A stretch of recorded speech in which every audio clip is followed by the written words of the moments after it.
7 signs for the end of days.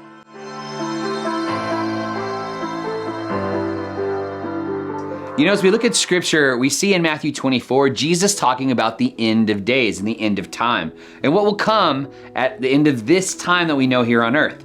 So let's take a look at that today and see some of what he talks about in 7 signals there in the scripture.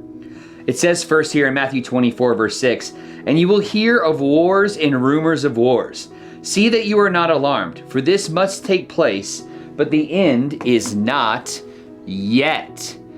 You know, we've seen so many wars happen throughout these last few generations of people. We've seen World War I and II. We've seen wars and skirmishes, not just from an American perspective, but throughout the world as people have been battling with each other. And so this is not a bizarre thing. Even from Jesus' time in the Roman era, there were lots of wars being battled. And so this has been a progressive thing as more and more war takes place across the globe. And he says not to be alarmed, which is alarming, because that means that this is somewhat normal, which of course we're always praying for peace. So when we look to these things, it is a sign of the times, but we also have to look beyond just wars and rumors of wars to see what other signals are there for us.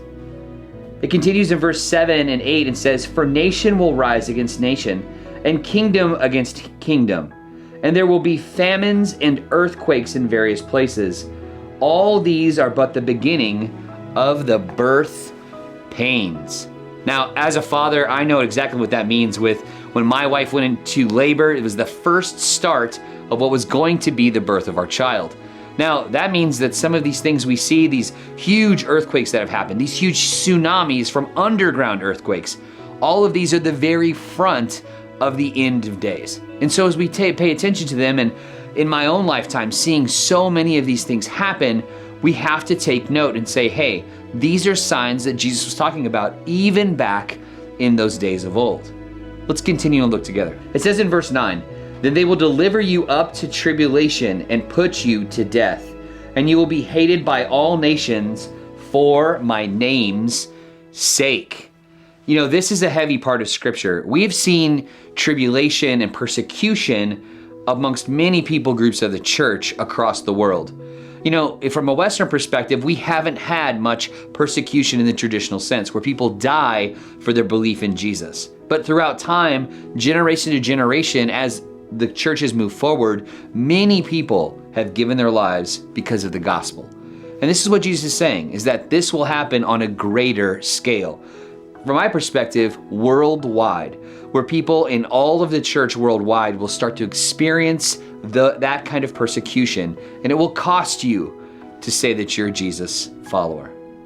Verse 11 says this, "And many false prophets will arise and lead many astray."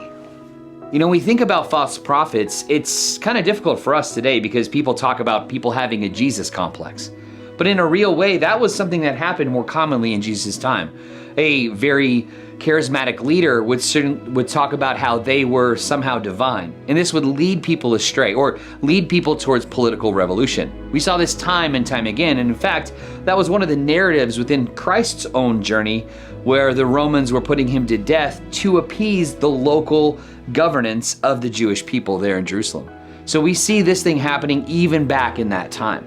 Well, as it fast forwards for us, we will see the same kind of thing happen, where people of notoriety and people of influence will be seen as being divine, seen as being a Christ. And he warns us not to go after them, not to follow after them, but to look to him and to his return. Verse 12 says, "And because lawlessness will be increased, the love of many will grow cold."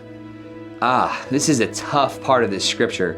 What does that mean? It means that someone who used to be red hot, in love with God, in love with following Jesus, well, they'll lose their passion and their heart will grow cold towards following Christ.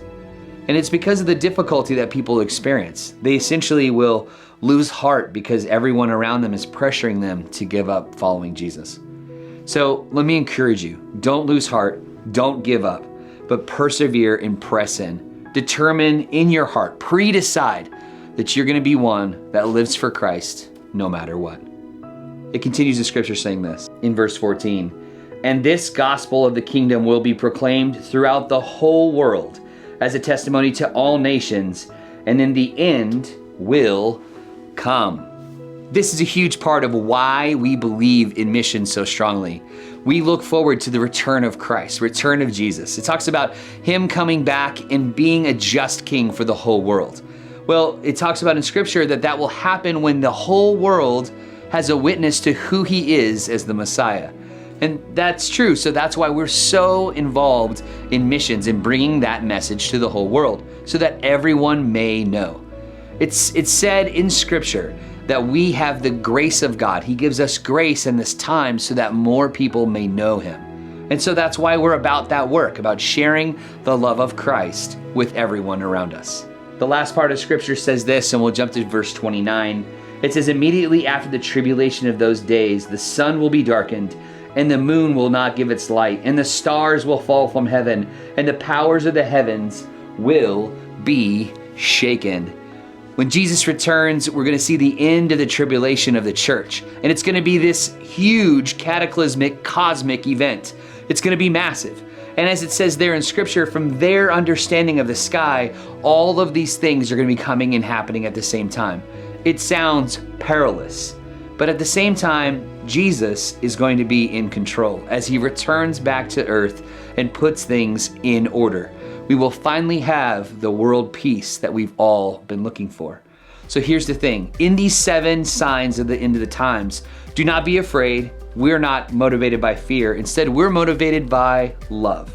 So live your testimony and the life change that God is in your heart to those around you.